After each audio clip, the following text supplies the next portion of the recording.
Hello guys, turabashuhuje nanone bantu bacu bakurikira Rwamika TV. Nkuko bisanzwe rero yewe mwarimu mbangutse tugiye gukorana noneho urutoki rwarakize. Uyu munsi noneho niyiziye kwe abantu twari dukumburanye, ndabashuhuje yambu. Ariko tubahaye ikaze aho muherereye hose hagiye hatandukanye mu bice butandukanye, ababyutse, abagiye kuryama, abiriwe. Turabegereje muri uyu mwanya wo kwiga piano igisirimba. Ubusize hari abavuze ko baze batayibonye, tuzongera duhamagare Chris ava Nyanza nubwo yagiye ankubise, noneho ava Nyanza narangiza aze ayibasubiriremo. Chris arabakunda cyane nokuri, kandi nizere ko mwakoze subscribe. Mwongere mukore kuri wa mwana we Nyanza, mwongere muzagende mukore subscribe kuri channel Pianist Chris. Umwana w'Inyanza kweli. Sasa rero ariko ntaratangira kwigisha, mureke mvuga akantu kamwe. Imana imfashe iyi video igenda igere ku muntu nshaka. Hari abantu baza bafata amasomo online kuri WhatsApp by'umwihariko.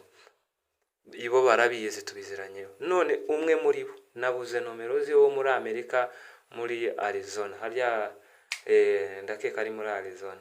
None telefone yanje yaramenetse, ngimare kumeneka ngirindi, none nomero neza nazibuze. Ndazibura ndazishaka.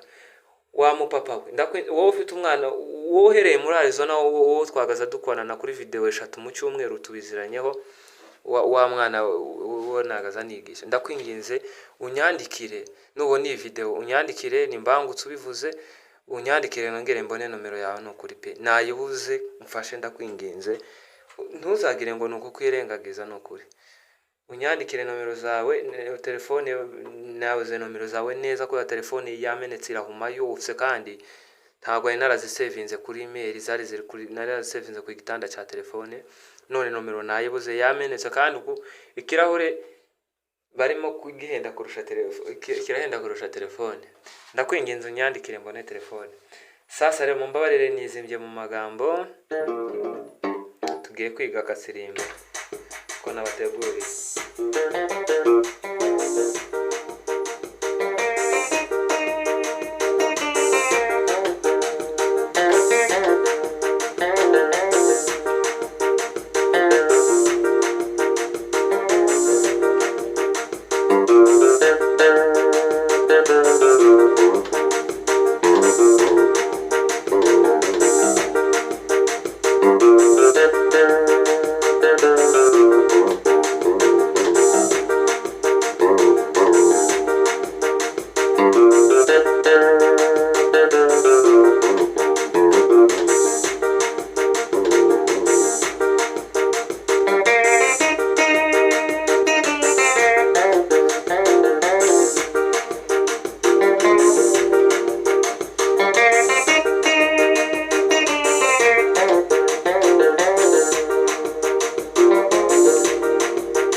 Nizere ko mwumvishe melody y'akantu tugiye kwiga. Ku bantu bafite amapiano yabo arimo amasoli y'igitari nkuko nabivuze, iri jwi ni soli y'igitari, ariko muri tableau biragaragara ko ari handitseho mbangutse. Ngaba naremejeho izina ryanje nyine, kumwe umuntu azandika amajwi cyangwa beat akayitira izina ryiwe, ariko ni gitari bisanzwe kabisa. None tugiye kureba ukuntu ndimo ndagakora. Uzashyiramo gitari yawe nta bintu byinshi, kandi ni keza cyane wo gacuranga mu gisirimba mu kanisa.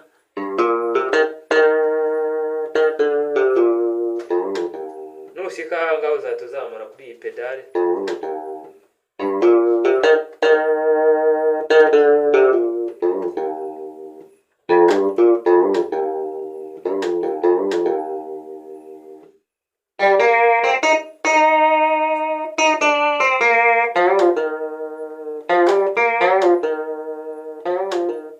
Nizere ko pedali cameraman arimo arayigaragaza ukuntu ndimo ndagenda nkoraho.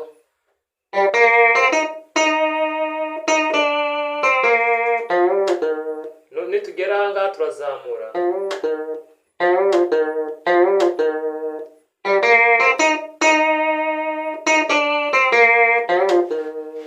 nitugera aha ngaha tumanure,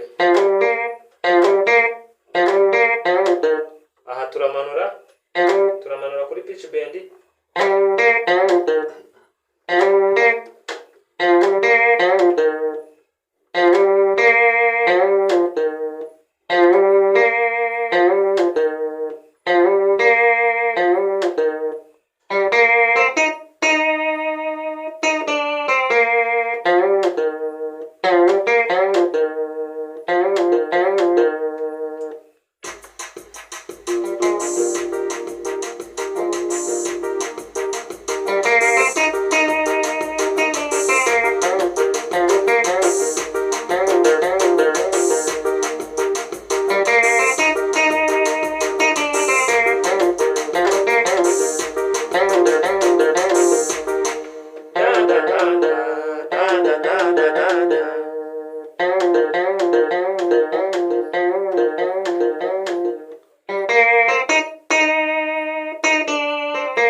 nizere ko murimo kubireba. Amasaha aho ntarimo kugendera, nizere ko mubireba. Ni akantu koroshe ushobora gukora mu gisirimba ugacuranga. Noneho hari umwana ariko kandi yemwe nongera gushimira abantu bo ku rubuga rwa Rwamika TV, mwagize igitekerezo cyiza. Murabizi abantu bari ku rubuga rwa Rwamika TV ndabashimiye, kandi muri benshi cyane mukurikirana Rwamika TV. Rero kari akantu mwakoze ko kuvuga ngo mushinge group yo gusengera amakanisa kugira ngo bongere kuyafungura. Ni hano mbonera kwihanganisha abantu bagiye bafungira amasengero yabo bakayafunga. Nukuri mwihangane kandi mukomeze gusenga, Imana izabikora. Mukomeze kandi mushiremo imbaraga mwige kugira ngo bazaje gufungura amakanisa mutaracitse intege, mugifite amavuta yose n'imbaraga.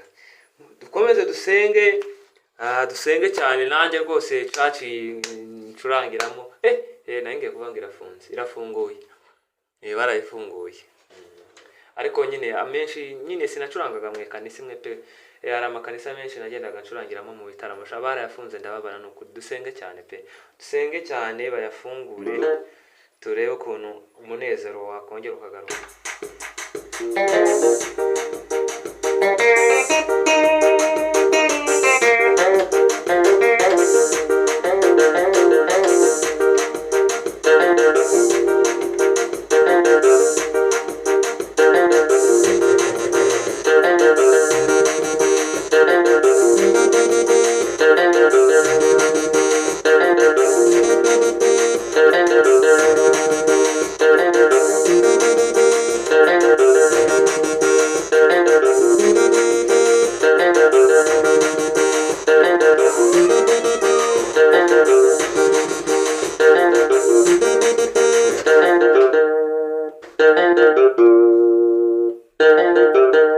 Akantu nagaru bwa mbere nkigishije nuko mba ngize ngo ngarukemo nk'utuntu twambere twagiye twiga abantu wenda bataje babona amalinki yatwo, ariko cyangwa se bataradufashe neza. Umuntu abagomba kugenda asubiramo.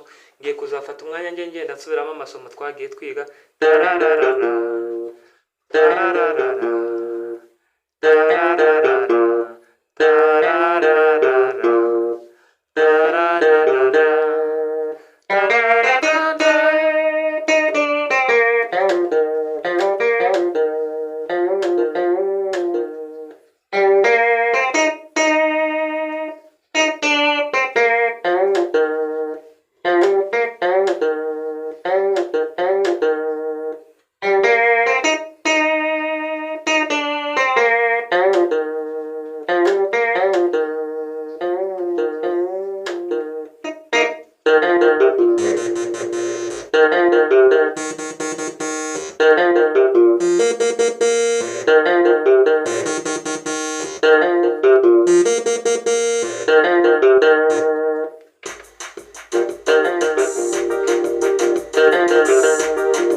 bantu bagitangira kwiga igisirimba kazabafasha, kandi ni akantu keza cyane ushobora gucuranga mu ikanisa wasenze umwuka w'Imana ukuriho, ibintu bikagenda neza. Gucuranga igisirimba si ngombwa kugira ibintu by'akavuyo kenshi mu ntoki, ibintu by'akavuyo byinshi cyane ngo bivangatiranye. Siko gucuranga igisimba neza. Igisirimba ni ugucuranga utuntu dukeya tw'isuku kandi twiza tutarimo akavuyo. Iyo wasenze Imana izigufasha bikaba neza, amateraniro ukayabohora kweri. Igisirimba ntabwo ari ibintu by'akavuyo ngo ucuranga ibintu byinshi, uvangavanga ibintu byinshi. Utegura akantu kawe ukagacuranga kwera, abantu bakakumva bakishima, ukagenda ubongeza tempo ubihutisha. Kano ni akantu keza cyane guys, nukuri mukige. Ku bantu batagafashe nakigeze no gucaho masomo ya mbere, mugafate na kara kambere twabanje kwiga nyine aho mutabonye tuzasubiramo. Reka dusoreze ahangaha, niba mutabifashe neza rwose muzatwandikire dusubiremo. Ikindi ndenda guhamagara na Chris bari i Nyanza, akazagaruka. Ni inshuti yanjye, aho namuhamagarira hose ahitaza rwose, aze yerekane ya base, cyangwa nanjye nzanayibereka nta kibazo. Ariko kubera ko ari Chris wabikoze, reka tuzamuhamagare ayibereke. Bamwe ngo ntago bayibonye neza ku isomo riherutse. Murakoze, yari Mbangutse bakunda cyane. Niba utarakora subscribe, kora subscribe, kandi dushima umuntu wese wakoze subscribe. Uyikora ufungura inzogera ubaye utarayikora, kugira ngo amasomo tuzajya dukora kugereho uri uwa mbere. Murakoze cyane.